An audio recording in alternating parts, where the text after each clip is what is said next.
So for step 11, the rear suspension.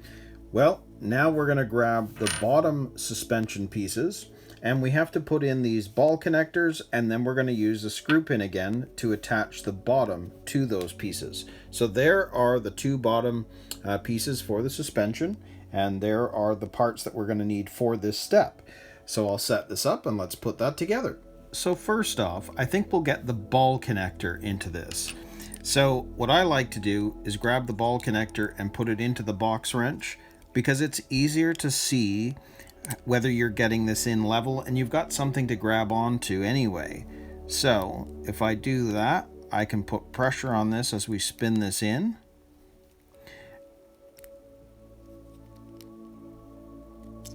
There we go. Make sure that it's level.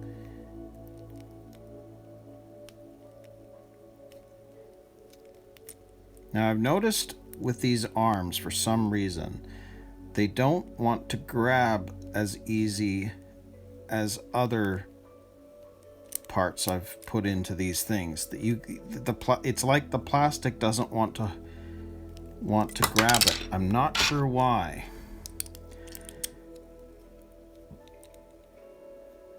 You can feel it grab, but you have to put pressure on it to be able to get it to go in.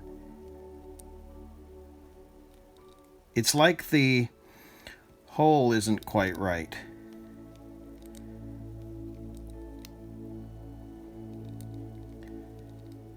Just doesn't seem to want to turn in. Okay, we're finally getting somewhere. You may have to put more pressure on this than I've seen with other arms, because it doesn't seem like it's feeling that good, to be honest. Now it seems to be grabbing enough now. No?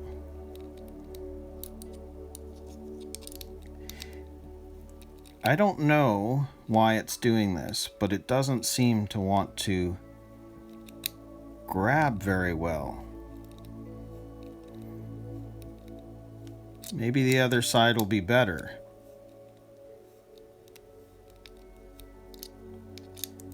But it's not actually spinning into the plastic.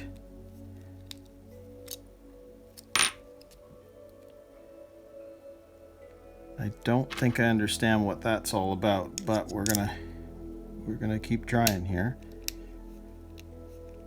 Starting to move now, I think.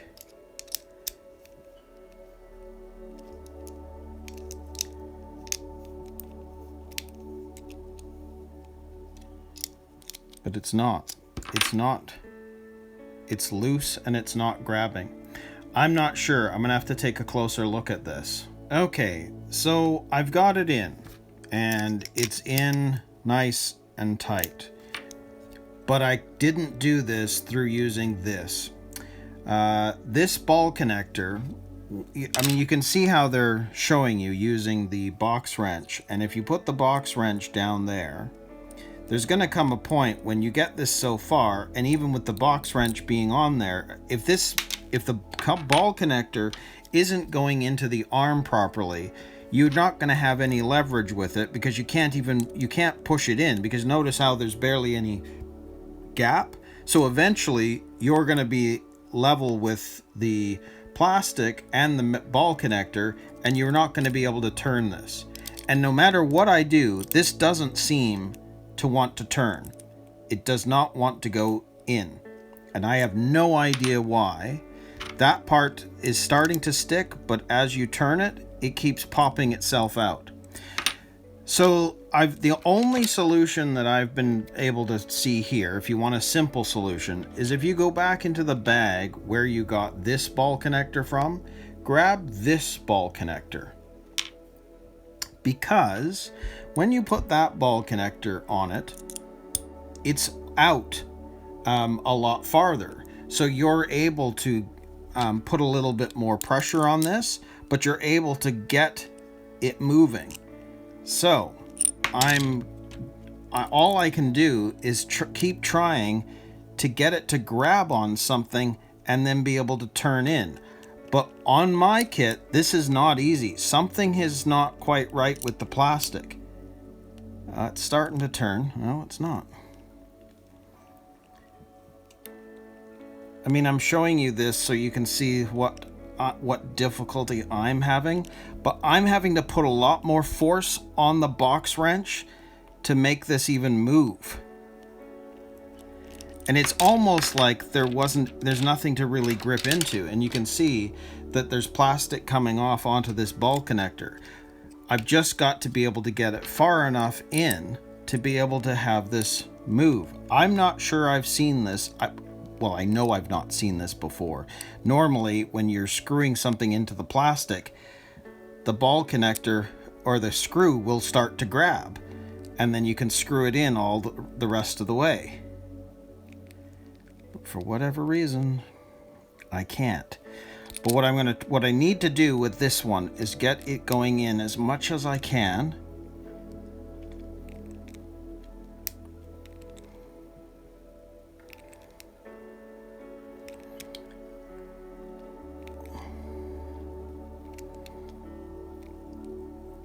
Because you can see how the plastic is actually coming out as I screw this in. But if I do it the same way as I did this one, if I can get this one in far enough that it really starts to grab, I can back it out and use the proper ball connector that we want in there, because it's the same screw. You know, it's the same size. You're not damaging the plastic.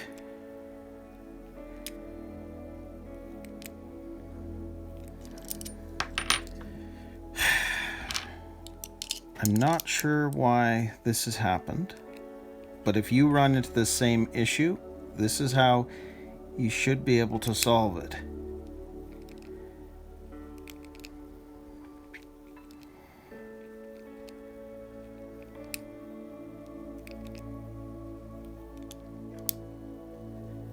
Of course, on camera, it's not grabbing too well either. I could do it with the other one, no problem. It seemed to work.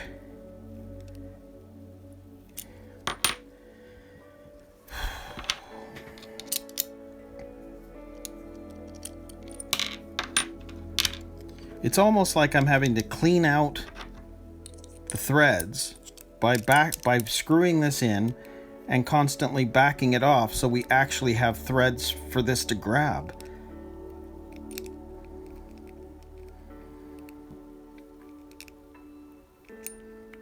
Because I can feel it grabbing, and then it stops grabbing.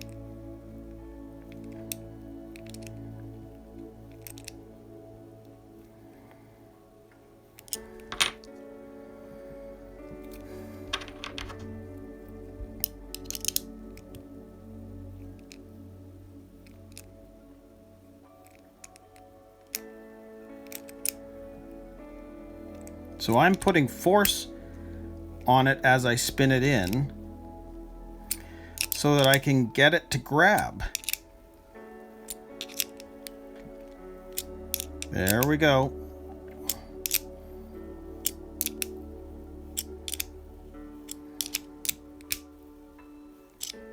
Okay.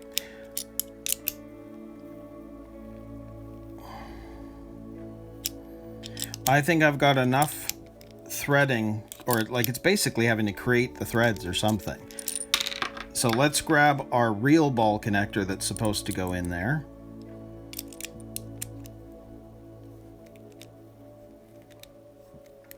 And you see, now it's spinning in.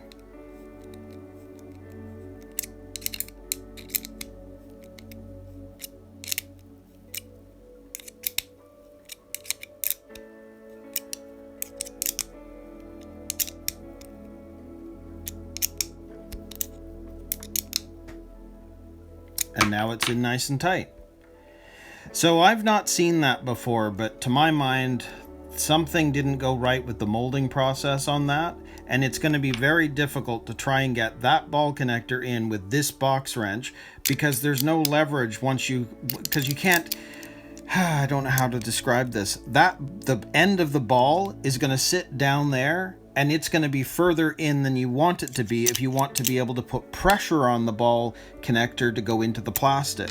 Whereas with this one, because there's so much extra that sticks out from the end of the box wrench, you're able to put a lot more pressure on it to spin it, and you know that we can put a lot of pressure on it. So the only solution, if you run into this problem and you don't have any other tools that you can think of that you can use for this, is grab that ball connector and use your box wrench to make the hole that you need, and then back it off and be able to put them together. So they're in and they're nice and solid. So we can now move on to that next bit. But that definitely was a little frustrating. I've not seen that before. So now that the ball connectors are in, let's attach these uprights. So again, we want to grab this one, the one where the indentation is curving backwards, just like you see there. That is going to need to fit there, and we're going to need our MB10 screw pin. So we're going to grease the screw pin up, as they say.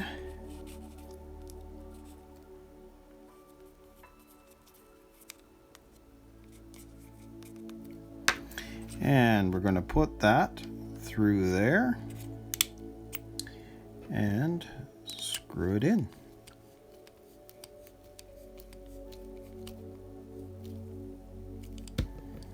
There we go. So there is one.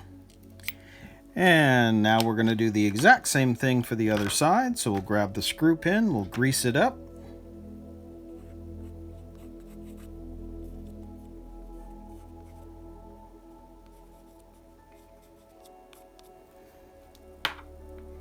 And you can see, same idea. We need to put that there and put the screw pin through the hole, through the upright.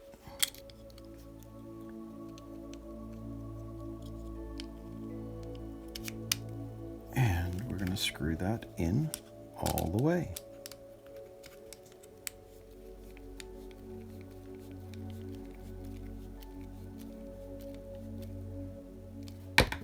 And it's nice and loose as well.